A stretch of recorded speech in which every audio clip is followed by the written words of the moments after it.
जय माँ काली, जय माता दी। कैसे हो आप सभी? कमेंट में जय माता दी जरूर लिखें। पिछली वीडियो में हमने अष्ट सिद्धि के बारे में जाना था और इस वीडियो में हम लघु सिद्धियों के बारे में जानेंगे। लघु सिद्धियाँ जो कि कुल 18 सिद्धियाँ होती हैं और इनका उल्लेख तांत्रिक ग्रंथों में मिलता है। और जो सिद्धियाँ हम इस कलयुग में पाने की कोशिश करते हैं वो सारी सिद्धियाँ लघु सिद्धियों में ही आती हैं और लघु सिद्धियाँ ही आजकल प्रचलित हैं। और लघु सिद्धियों से लोग बहुत सारे काम करते हैं, जन कल्याण का काम करते हैं, लोगों की निगेटिविटी हटाने का काम करते हैं और भी बहुत कुछ कर लेते हैं लघु सिद्धियों के माध्यम से। तो लघु सिद्धियाँ जो कि एक तांत्रिक सिद्धियाँ हैं और इनके बारे में आपको जानना चाहिए। और हर सिद्धि की एक अलग देवी देवता होते हैं, अलग साधना होती है। जैसे कि मैंने पिछले वीडियो में बताया, सिर्फ सिद्धि नहीं होती है, सिद्धियों में भी बहुत सारे प्रकार होते हैं। तो ये सिद्धि का दूसरा प्रकार है जो कि लघु सिद्धि के नाम से जाना जाता है। तो चलिए सबसे पहले हम इसका पहला प्रकार जानते हैं जो कि दूरदर्शिता सिद्धि के नाम से जानी जाती है। दूरदर्शिता, जैसे इसका नाम से ही आपको पता चल रहा होगा, इस सिद्धि को मिलने के बाद इंसान किसी भी वक्त, वस्तु, विषय, व्यक्ति को बिना वहाँ पर जाके, बिना उपस्थिति के घर बैठे, यानी कि मैं यहाँ पर हूँ और अगर आपके घर में कोई प्रॉब्लम है तो मैं देख सकती हूँ अगर ये सिद्धि मेरे पास है तो ये होती है दूरदर्शिता सिद्धि। दूसरी लघु सिद्धि के प्रकार में आता है दूर श्रवण सिद्धि। तो इस सिद्धि के नाम से ही इसका काम भी है, यानी कि आप दूसरे की बातों को, दूसरे की आवाज़ों को इस सिद्धि को पाने के बाद आसानी से सुन सकते हैं। तीसरी जो सिद्धि होती है वो है मन संचार सिद्धि। ये एक टेलीपैथी की तरह काम करती है, जो कि आप जानते होंगे, मन की बातों को दूसरे तक पहुंचाना, दूसरे के मन की बातों को आसानी से सुन पाना। अब हम चौथी सिद्धि के बारे में जानेंगे जो कि है त्रिकालदर्शी सिद्धि। त्रिकालदर्शी सिद्धि नाम से ही पता चल रहा है कि तीनों कालों के बारे में, यानी कि भूत, भविष्य, वर्तमान, आप तीनों कालों के बारे में आप आसानी से पता लगा सकते हैं इस सिद्धि को प्राप्त करने के बाद। किसी का भी भूत, भविष्य, वर्तमान आप देख सकते हैं। जो कि बागेश्वर बाबा के पास है वो सभी के भूत, भविष्य, वर्तमान देख सकते हैं। पांचवी जो सिद्धि है वो है पाताल गमन सिद्धि। पाताल गमन सिद्धि प्राप्त करने के बाद व्यक्ति सूक्ष्म रूप से पाताल की यात्रा कर सकता है, पाताल में जा सकता है।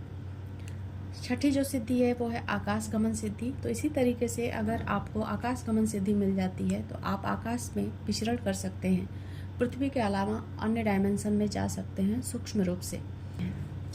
सातवीं जो सिद्धि है वो है परकाया सिद्धि, परकाया प्रवेश सिद्धि, यानी कि आप दूसरों के शरीर में आसानी से प्रवेश कर सकते हैं एक भूत प्रेत की भांति। इस सिद्धि को प्राप्त करने के बाद दूसरों को बस में कर सकते हैं। आठवीं जो सिद्धि है वो है काम सिद्धि। ये सिद्धि खास तौर से इच्छा पूर्ति के लिए की जाती है, जिसे हम काम सिद्धि कहते हैं। नौवीं जो सिद्धि है वो है शरीर परिवर्तन सिद्धि। शरीर परिवर्तन सिद्धि उस सिद्धि को कहते हैं जिसमें इंसान कहीं भीड़ में खड़ा है और समझिए कोई व्यक्ति चोर है और वो इस सिद्धि को प्राप्त कर लिया, तो वो कभी भी अपने स्वरूप को थोड़ा बहुत परिवर्तित कर सकता है, जिससे कि वो अपना पहचान छुपा सकता है। तो ये होती है शरीर परिवर्तन सिद्धि। और ये 9 सिद्धि लघु सिद्धि में आती है। बाकी के 9 यहाँ पर मैंने नोट करके रखा है, एक एक करके मैं आपको बताती हूँ। ये सारी जो बातें मैं बता रही हूँ ये संक्षिप्त में है और आगे मैं एक एक के डिटेल वीडियो भी लेकर आने वाली हूँ। तो मेरे साथ जुड़े रहें, चैनल को सब्सक्राइब कर लें और वीडियो पसंद आ रही होगी तो लाइक भी ज़रूर करें। अगर आपका कोई ग्रुप है फेसबुक, व्हाट्सएप, तो उस पर भी इस वीडियो को ज़रूर शेयर करें, ताकि आप सभी के माध्यम से लोगों तक जागरूकता पहुँचे और लोग सिर्फ सिद्धि के भ्रम में ना रहें, सिद्धियों के बारे में जानें कि असली सिद्धियाँ क्या होती हैं, किस तरीके से मिलती हैं। सिद्धि सिर्फ सिद्धि नहीं होती है, सिद्धियों में ढेर सारे प्रकार होते हैं, ढेर सारे उसमें साधनाएँ होती हैं, अलग अलग देवी देवता होते हैं, अलग अलग मंत्र जाप होता है, विधि विधान होता है। चलिए अब हम 10वीं सिद्धि जो कि अदृश्यता सिद्धि के नाम से जानी जाती है उसके बारे में जानते हैं। अदृश्यता सिद्धि यानी कि आप लोगों की दृष्टि से अपने आप को छुपा सकते हैं, अदृश्य कर सकते हैं, जैसे कि नाम ही इसका है अदृश्यता सिद्धि। तो इस तरीके से ये सिद्धि काम करती है। 11वीं सिद्धि जो कि है भूत प्रेत नियंत्रण सिद्धि। और इस सिद्धि को पाने के बाद आप भूत प्रेत आदि पर अपना नियंत्रण कर सकते हैं, जैसे कि तांत्रिक वगैरह कर लेते हैं। 12वीं सिद्धि है प्राण त्याग व पुनः प्रवेश सिद्धि। इस सिद्धि को प्राप्त करने के बाद इंसान जब चाहे तब अपने प्राणों को त्याग सकता है या फिर उसमें दूसरे के शरीर में या फिर अपने ही शरीर में वापस से पुनः प्रवेश कर सकता है। ये ज़्यादातर समाधिष्ट अवस्था या फिर समाधि की अवस्था, ये सारी चीज़ें इसमें आती हैं। यानी कि समाधि के द्वारा लोग अपने प्राण को त्याग देते हैं, या फिर समाधि अवस्था में पहुंचकर वो कहीं घूम फिर आते हैं, कहीं चले जाते हैं, दूसरे डायमेंशन की यात्रा कर लेते हैं, वापस अपने शरीर में प्रवेश कर पाते हैं। तो ये सब कुछ होता है इस प्राण त्याग एवं पुनः प्रवेश सिद्धि में। 13वीं सिद्धि है मृत संजीवनी सिद्धि। मृत संजीवनी सिद्धि उस सिद्धि को कहते हैं जिसमें आप अपने मृत्यु को स्थगित कर सकते हो, या फिर किसी मृत व्यक्ति को अपने मंत्रों के बल पर उसे पुनः जीवन दान दे सकते हो। इस सिद्धि को हम मृत संजीवनी सिद्धि कहते हैं। चौथी सिद्धि जो कि काफ़ी मशहूर है, वाणी सिद्धि या फिर वाक सिद्धि। तो इस सिद्धि में आप अपने वाणी को पूरी तरह से सिद्ध कर लेते हो, जो बोलते हो वो सच हो जाता है, जो कहते हो वो सच हो जाता है, चाहे वो श्राप हो या फिर आशीर्वाद हो। और ये सिद्धि खास तौर से स्टूडेंट को कराई जाती है। उनको एक मंत्र दिया जाता है छोटा सा, साधना तो स्टूडेंट को नहीं करने को कहते हैं, उनको थोड़ी सी मंत्रों का जाप वगैरह सिखाया जाता है, ताकि उनका जो दिमाग है, उनकी जो वाणी है वो संतुलित रहे और वो कुछ भी पढ़े लिखे तो उनको आसानी से याद हो जाए, कंठस्थ हो जाए। तो इस सिद्धि का बहुत ही फ़ायदा भी है और बहुत ही ज़्यादा दुरुपयोग भी होता है। 15वीं जो सिद्धि है वो है संकेत नियंत्रण सिद्धि। संकेत नियंत्रण, ये सिद्धि पाने के बाद इंसान सिर्फ इशारों पर अपना काम करवाता है। उंगलियों के इशारे पर आप कुछ भी कर सकते हो। जैसे कि मैंने पिछले वीडियो में भी बताया था, अष्ट सिद्धियों में भी इसका वर्णन मिलता है, जो कि संकेतों के द्वारा लोगों पर नियंत्रण पा लेना, लोगों के ऊपर कुछ कर देना, किसी के ऊपर कुछ नकारात्मक चीज़ें हैं उसको डाल देना, सिर्फ संकेतों के द्वारा उंगली दिखाकर। इस सिद्धि को लेकर मुझे एक घटना भी याद आती है। जब हम बचपन में छोटे थे तब हम किसी को उंगली दिखाकर बात करते थे तो हमारे माँ बाप हमें टोकते थे कि उंगली दिखाकर बात ना किया करो, या फिर कोई उंगली हमारी तरफ दिखाता था तो हमारे पेरेंट्स जो होते थे, हमारे बड़े जो होते थे, वो हमें छुपा लेते थे। कोई कपड़ा हो या फिर हमारा मुंह दूसरी तरफ कर देना, ये सब कुछ करते थे। यानी कि उनको पता था कि इस तरह से कुछ किया जाता है। तो ये होता है संकेत नियंत्रण सिद्धि।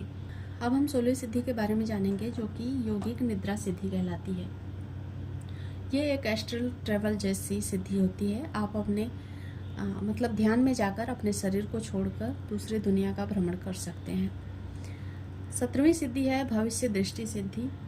ये पूर्वाभास से लिया गया है, यानी कि इस दृष्टि को पाने के बाद, इस सिद्धि को पाने के बाद आप पूर्वाभास के द्वारा अपनी, जैसे कि भविष्य वक्ता जो होते हैं, भविष्य के बारे में बताते हैं कि इतने सालों में या फिर इस साल में, इस महीने में, इस दिन में ये सब चीज़ें, इस घटनाएं होने वाली हैं। तो जो भी लोग भी भविष्य ज्ञाता होते हैं उनके पास ये दृष्टि होती है, और इसी के द्वारा बड़े बड़े ग्रंथों की रचना भी की गई है, जैसे कि आजकल आप देख रहे होंगे। तो ये होती है भविष्य दृष्टि। अब 18वीं सिद्धि जो होती है वो बहुत ही दिलचस्प है, और इससे भी जुड़ी एक मेरी बचपन की घटना याद आ रही है। यह है दिव्य भोजनम दृष्टि। पहले हम इस दृष्टि के बारे में जानेंगे, उसके बाद से मैं अपने बचपन की घटना भी आपके साथ शेयर करूंगी। इस सिद्धि को प्राप्त करने के बाद इंसान जब चाहे तब अपने मनपसंद का भोजन उपस्थित कर सकता है। अब कैसे होगा वो तो सिद्धियाँ लाकर उसे देंगी, कहाँ से लाएंगी सिद्धियाँ जाने, पर ऐसा होता है। और मैं अपने बचपन की घटना बताऊं तो आपके भी बचपन में, मेरे ही क्यों, आपके बचपन में भी कभी कभार जो मदारी वाले आते थे, ऐसे कुछ घटनाएं आपके साथ प्रस्तुत करते थे, जिसमें वो जलेबी, मिठाई, लड्डू आपके सामने प्रस्तुत करते थे, बच्चों को खिला भी देते थे, और उसका स्वाद भी आता था, लोग खा भी लेते थे। तो ये सब कुछ होता है इस सिद्धि के द्वारा। तो आप में से किन किन लोगों को वो घटना याद आ रही है जब मदारी के समय मदारी वाले आपको मिठाई वगैरह खिलाते थे, या फिर कोई आपके दोस्त यार को मिठाई खिलाए होंगे? मेरे साथ कमेंट में ज़रूर शेयर करिए। बहुत ही फ़नी हुआ करता था, लेकिन ये एक सिद्धि के द्वारा होता है। और एक बात, इस सिद्धि के द्वारा किसी का घर नहीं चल सकता, बस हम वो एक जरिया होता है, माध्यम होता है कि हम उससे कुछ धन अर्जित कर सके, बस उतना ही उसका पर्पज होता है। अब ऐसा नहीं कि इस सिद्धि को प्राप्त करके आप घर बैठे जो चाहे वो खाते रहेंगे, कोई काम धंधा नहीं करेंगे। ऐसा इस सिद्धि का पर्पज नहीं है और ऐसा इस सिद्धि काम नहीं करती है।